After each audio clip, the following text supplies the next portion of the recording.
I'm Anil Kumar, and in this video we'll explore direct and partial variation. The idea here is to find key to analyze points for direct or partial variation, right? So we'll consider a few things. For example, if I have a graph, then how to figure out that this graph represents direct variation or partial variation, right? So that is one of the foremost things which we should understand.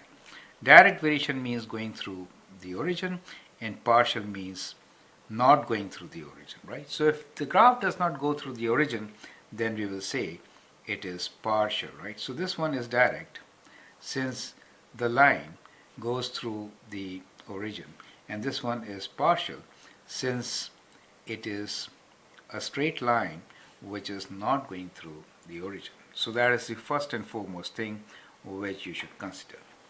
Second point to remember is a line which goes through origin could be written as y equals to mx, and if it is going through some other point which happens to be y-intercept is not 0, right? So here the equation will be y equals to mx plus b, right? So it will have some slope, but it will have a y-intercept. If x is 0, in that case y value is not 0. If x is 0, then what is the y value?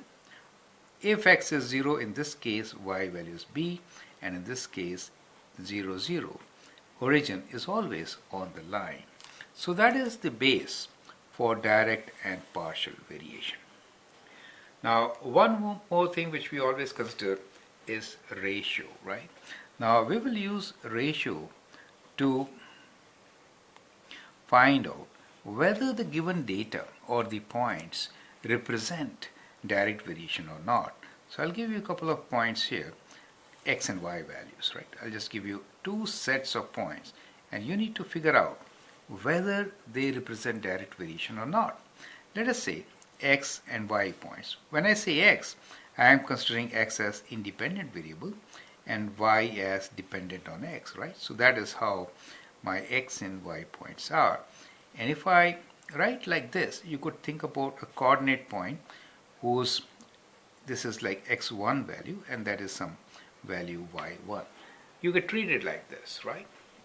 So if I have 2 points, you could say that one point is x1 y1, the other one is x2 y2, correct? So that is how you could see the 2 points on any line, right? Now let me just write down at random some points, and then we'll see whether they would lie on a line like this or not, right? If it is not on this, then it is on partial variation. If it is lying on a line which goes through origin, then it will represent direct variation, correct?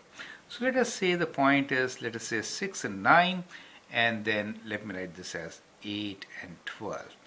Now you need to analyze whether these points are direct variation or partial variation, right? So let me give you a few more examples, right? So I'll just write few points in, let's say this is 4 and let us say 4 and 8, and then it is 6 and 10, for example, right? So we'll need to find out whether these points, what type of variation do they represent, right? So 6 and 9, 8 and 12 are points on a line. 4 and 8, these are x and y coordinates. 6, 10 are points on another line. You need to tell me whether they represent direct variation or not, right? How will you find out? Now in such cases, the best way is to find a constant ratio, right? You have to see if there is a constant ratio, it means direct variation. If not a constant ratio, constant ratio, in that case it is partial variation. You understand? That is the main partial variation, right? So here ratio, when I say, we can say what is the ratio of 9 over 6. Let's calculate. What is 9 over 6? 9 over 6 equal to, and what is 12 over 8 equals to? What is, let me rewrite, 12 over 8 equals equals to, right? Let's use the calculator for the time being. We'll calculate in decimal places. 9 divided by 6 is equals to 3 over 2, right? So we get this as equals to 3 over 2, and here 12 divided by 8 is equals to also 3 over 2, right? Well, so 3 over 2 and 3 over 2 are same, right? Since both points represents the same ratio, we say that the first set of points represents direct variation. You get the idea, right? In the second set, let us again calculate the ratio. Let me use a different ink here. So we have 8 over 4, which is double, right? So 8 over 4 is a ratio of 2. 10 over 6, well, is not 2, you can see. 6 times 2 is 12. So it is 1 point something, right? So it is 10 divided by 6 is, in decimals, 1.66, right? They are not same. Since they are not same, since the ratios are not same, it is partial variation. You get the idea. So whenever points represent direct variation, in that case, the ratio of x and y points, coordinates I should say, will be constant. If they do not represent partial direct variation, in that case, that ratio is not constant, right? So that is how it is.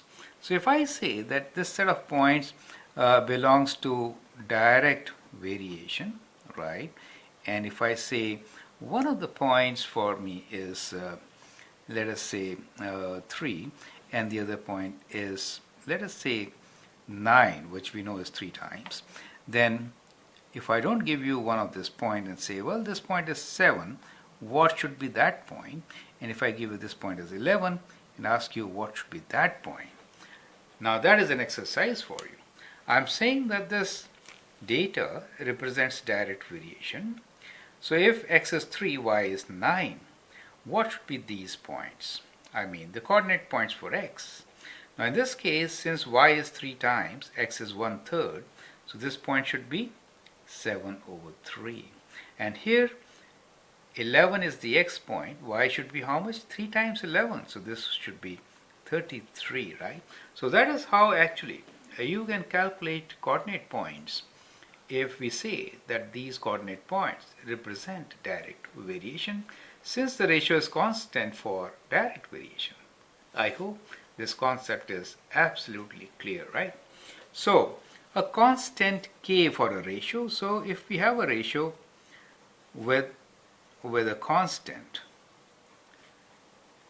then it means direct variation. So it means direct variation. This is very important to understand, right? Otherwise, it is not a direct variation. So that is to say, if I double this amount, x, then y also doubles 2 times. Do you see that? If it is not so, then it is not direct variation. So that is the gist of it. We'll take up a few examples which will clarify this point further. I hope that really helps. Thank you and all the best.